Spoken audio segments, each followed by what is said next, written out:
Olá pessoal, neste vídeo vamos apresentar a definição do limite de uma função de uma variável real tomando valores reais. Veremos que a definição apresentada está relacionada com a noção de proximidade. Antes de apresentar a definição, tomemos um caso particular. Consideremos nossa função f de x sendo como 2x² mais x menos 3 dividido por x menos 1. Bem, o domínio da função f, neste caso, vai ser todos os reais menos a raiz do denominador, que neste caso é unicamente 1. Vamos estar interessados em estudar o comportamento dos valores da f para valores de x próximos a 1. Isto é feito na seguinte tabela da esquerda. Comenzamos inicialmente tomando x igual a 0,5, su imagen va a ser 4. Después tomamos x igual a 0,75, su imagen va a ser 4,5. Después ficamos mais próximos ainda de 1, tomando x igual a 0,9, su imagen 4,8. Y así podemos continuar olhando os valores da tabela para x y sus respectivas imagens. Bem, neste caso, nótese que estamos tomando valores de x menores do que 1, cada vez mais próximos a 1. E decimos que x aproxima-se de 1 pela esquerda. E analisando a tabela, vemos que intuitivamente parece ser que a medida que x fica cada vez mais próximo de 1, a função aproxima-se a 5.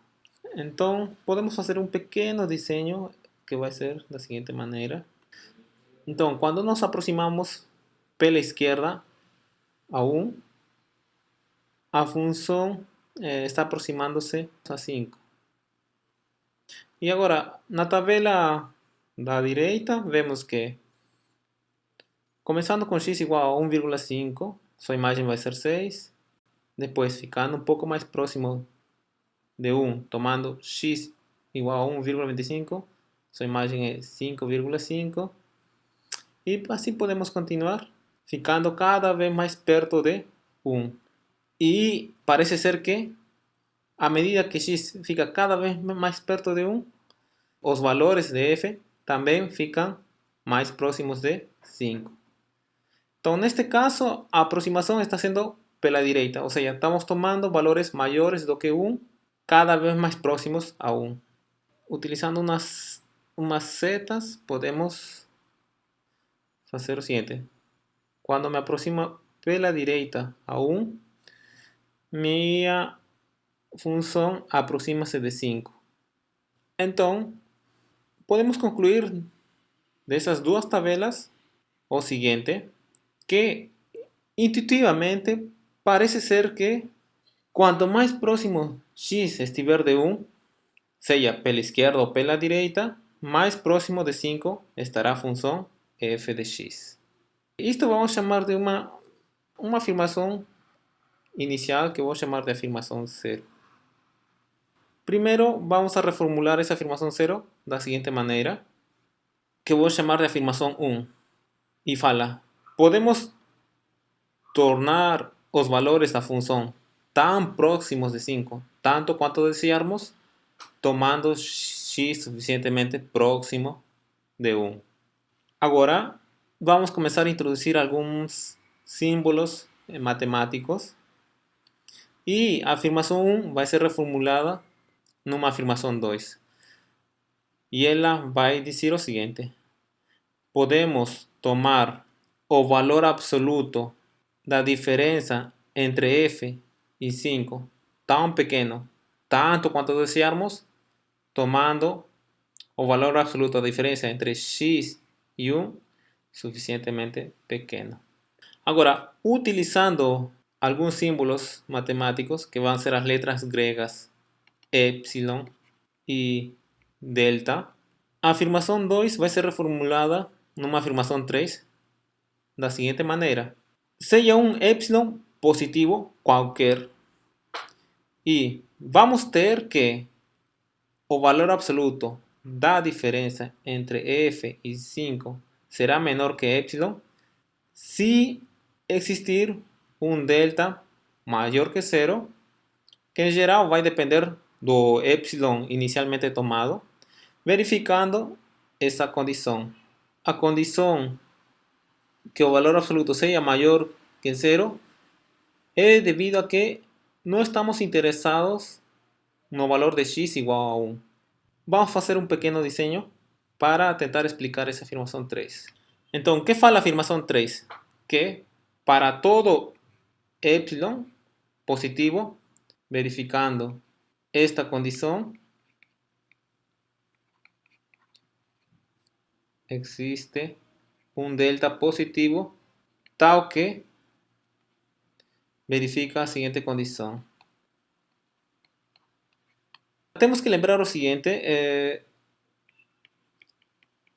essa condição é equivalente a 5 menos epsilon tem que ser menor que f de x e f de x tem que ser menor que 5 mais epsilon. E, bem, aqui, essa outra desigualdade, vamos deixar em vermelho, essa desigualdade é equivalente a 1 menos delta menor que x e x menor que 1 mais delta.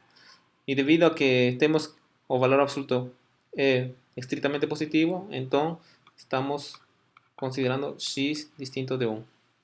Muito bem.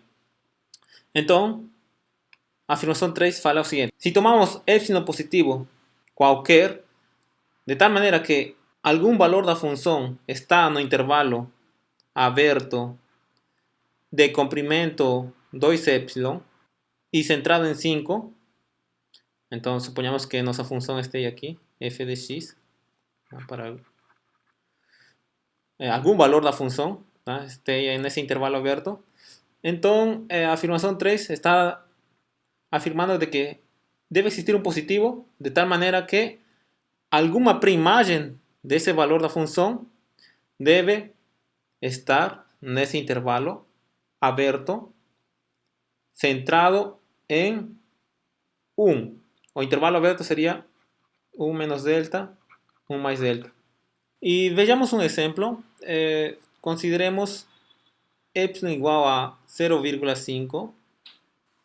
Então, neste caso, teremos o seguinte. Queremos determinar algum delta que satisfaça a afirmação 3. Então, vamos utilizar nosso gráfico que já apresentamos. E, bem, neste caso, vamos tomar epsilon igual a 0,5. Vamos tentar verificar a afirmação 3. Devemos encontrar um delta que verifique a condição de que se eu tomo algum valor da função nesse intervalo, que neste caso seria 5,5, no intervalo aberto de 4,5 até 5,5, então devo encontrar um delta positivo, de tal maneira que alguma primagem deve estar nesse intervalo. Muito bem, vamos voltar a nossas tabelas. Então, note-se que neste caso particular, nossa função está entre 4,5, o valor da função, desculpa, está entre 4,5 e 5,5. Se nossa função está entre 4,5, está aqui, e 5,5, primeiramente, a primagem de 4,5 é 0,75 e a primagem de 5,5 é 1,25. Dessas tabelas, parece ser que isto acontece se x está entre 0,75 e 1,25. Subtraindo nas desigualdades 1, temos o seguinte, que precisamente o valor absoluto da diferença de x com 1 menor que 0,25. E note-se que não estamos considerando x igual a 1, então isto vai ser maior que 0.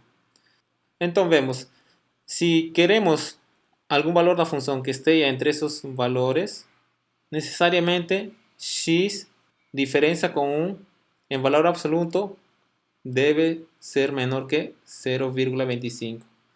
Por tanto, escogiendo un delta positivo y que sea menor o igual a 0,25, con ese delta, satisfaciendo esa condición, estaríamos verificando a afirmación 3. Agora, se vocês conseguiram entender o exemplo apresentado para esse valor de epsilon igual a 0,5, tentem verificar a afirmação 3 para esses valores de epsilon, para epsilon igual a 1 e para epsilon igual a 0,2. Bem, se a afirmação 3 for verificada, então nesse caso vamos a falar de que o limite da função quando x tende a 1 é igual a 5. E utilizamos a notação lim x se tinha 1, f de x igual a 5. Muito bem. Tendo feito esse exemplo, agora vamos apresentar a definição do limite de uma função. Então, para isto, vamos tomar um número a real e vamos supor que temos nosso a, né? E suponhamos que temos um intervalo aberto contendo o a. Vamos supor que o intervalo aberto seja de extremidade c e d. Não precisa estar o intervalo centrado em a, tá? Pode ser um intervalo, aqui o comprimento pode ser distinto, não precisam ser iguais. E seja f uma função que esteja definida nesse intervalo, estou chamando de intervalo in, exceto possivelmente no ponto A. Então aqui vamos fazer um círculo para indicar de que a função pode não estar definida em A. Muito bem. Dizemos que o limite da função quando x tende a A será L se verificamos a seguinte afirmação, que para todo epsilon positivo existe um número positivo que indicamos por delta, tal que se x está no domínio da função e verifica essa desigualdade com x distinto de A, então devemos ter que o valor absoluto da diferença entre f de x e L é menor que epsilon.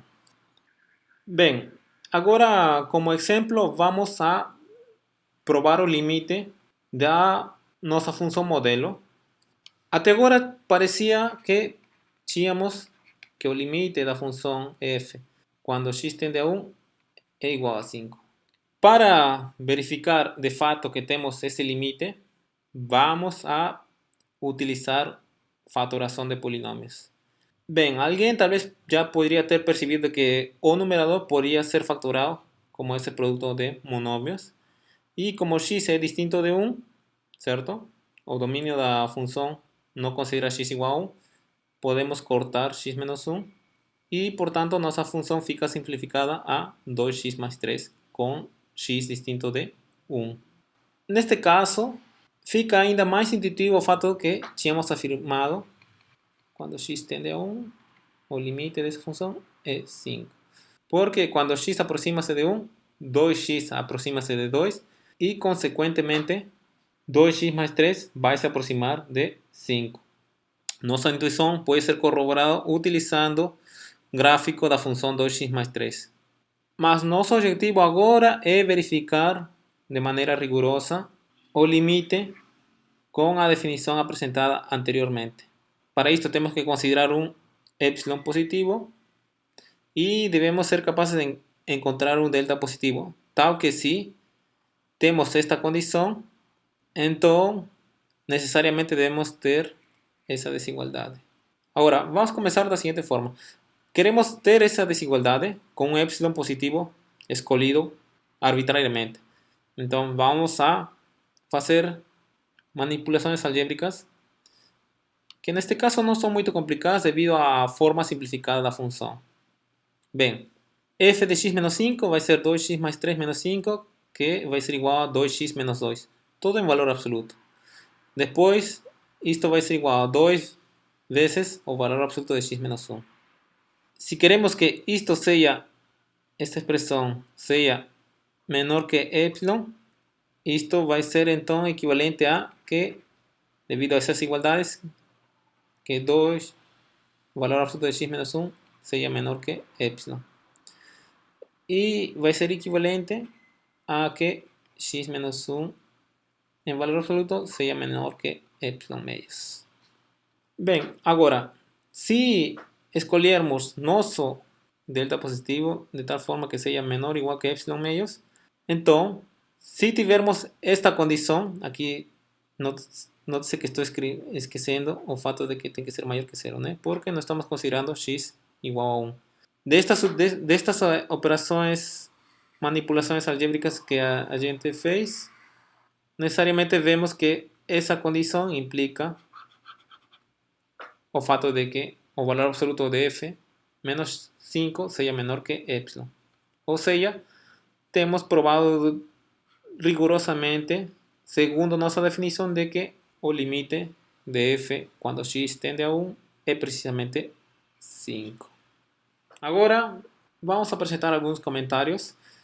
Quero novamente enfatizar no fato de que no conceito do limite, quando eu tenho o limite, a expressão limite de uma função quando x tende a definição não menciona nada em relação ao valor da função no ponto onde estou analisando o limite. Porque, como no nosso exemplo, pode acontecer que a função não esteja definida em A e esta expressão já não faz sentido. Mas mesmo estando definida a função, não sempre acontece de que o limite de uma função quando x tende a A seja precisamente a imagem de f em A. Em geral, pode acontecer que sejam distintos. Bem, vamos a exemplificar esse fato de que estou comentando, tomando nossa função modelo. Já vimos que nossa função verifica o seguinte limite. E agora vou construir uma função nova utilizando essa função f de x. Vou definir minha função h sendo f de x se x é distinto de 1 e vai ser 0 se x é igual a 1.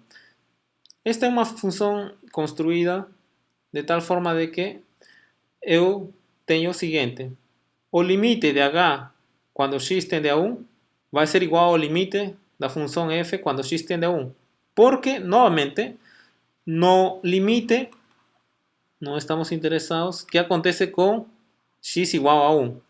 Unicamente nos interessa valores próximos de 1.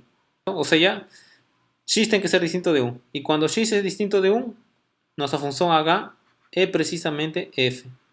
Então, isto vai ser igual ao limite da função f quando x tende a 1. E isto já vimos que é igual a 5. Agora, por outro lado, h de 1 é igual a 0. E, obviamente, esses valores são distintos. Bem, em nosso exemplo, vamos escrever novamente a nossa função modelo de maneira simplificada já, que era 2x mais 3, um x distinto de 1. Fizemos as aproximações a 1 por ambos lados, pela direita e pela esquerda. Isto era devido a que o domínio da função era todos os reais menos unicamente o 1. Então, podia me aproximar de 1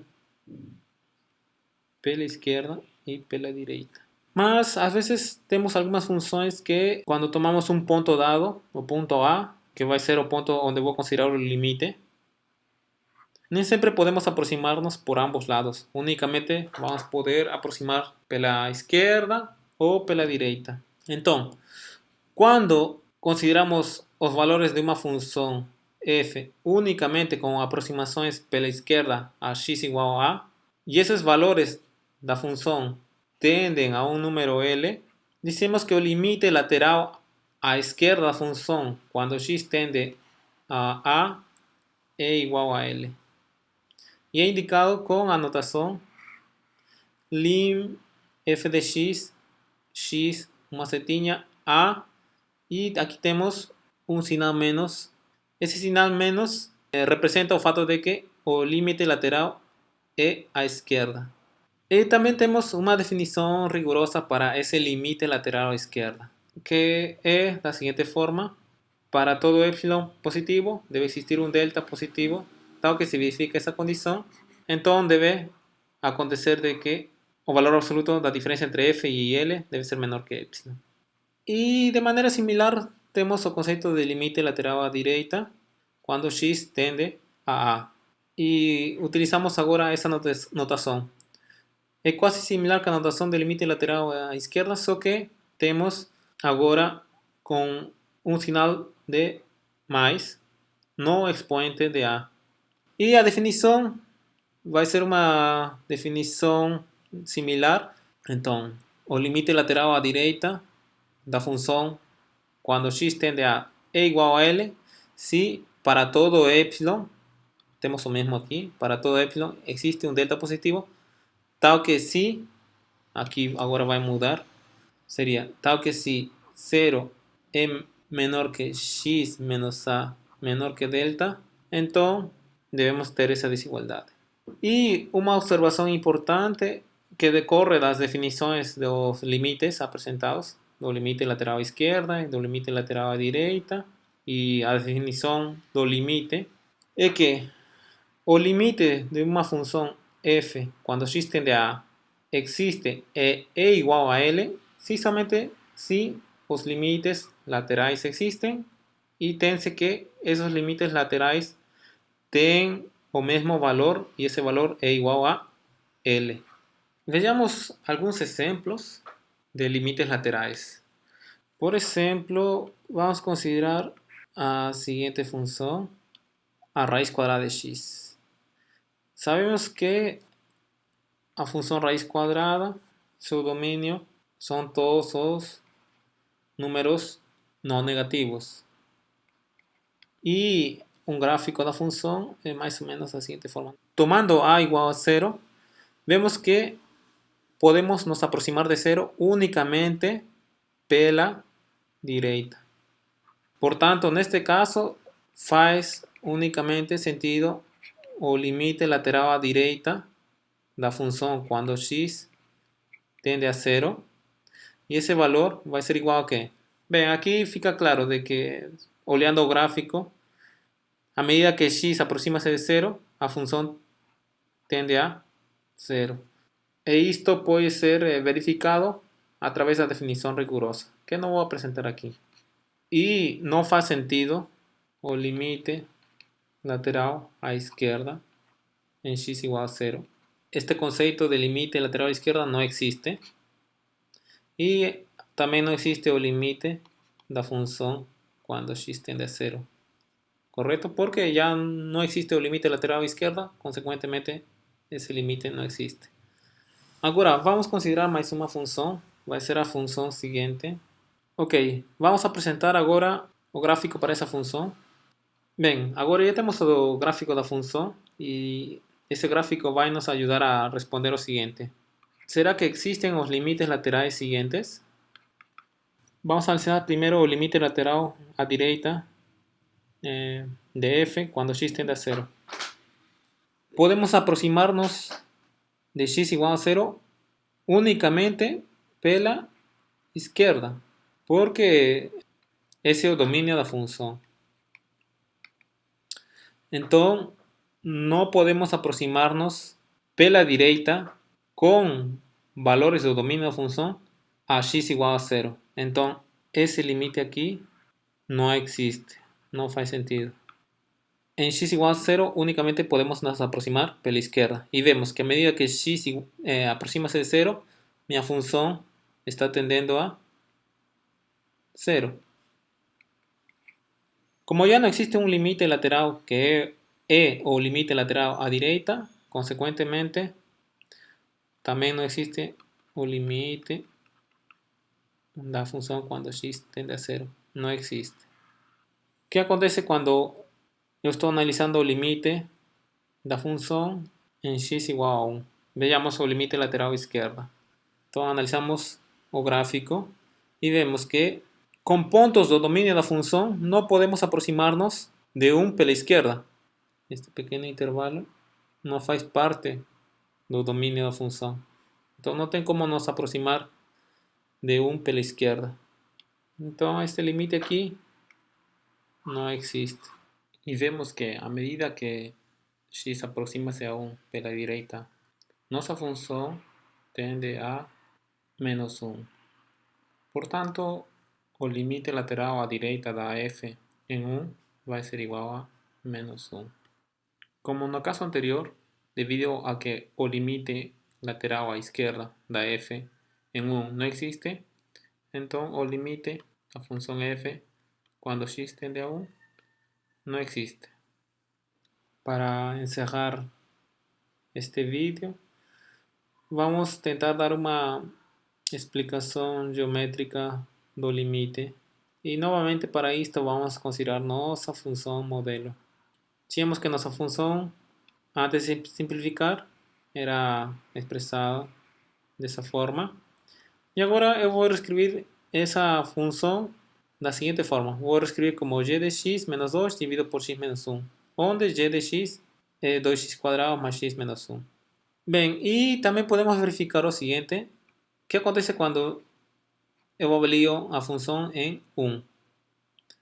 Seria 2, 1, menos 1, seria 2. Ou seja, o ponto 1, 2 pertence ao gráfico da função g. Agora, suponhamos que esse seja o ponto 1, 2. E esta função g é uma função quadrática, portanto o gráfico vai ser uma parábola.